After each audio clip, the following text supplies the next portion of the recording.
Did you know Excel lets you collapse and expand entire sections of your spreadsheet with a single click? In the next 60 seconds, I will show you how to use row and column grouping. If you have ever worked with a spreadsheet that has hundreds of rows of detailed data, you know how painful it is to scroll past all that noise just to see the summary.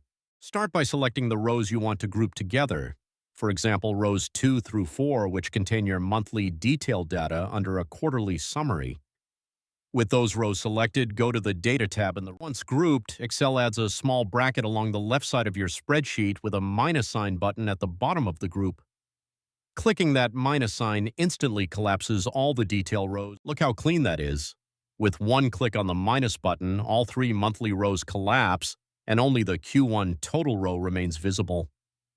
You can repeat this. You just learned how to group rows and columns in Excel to create a professional outline view that collapses and expands with a single click.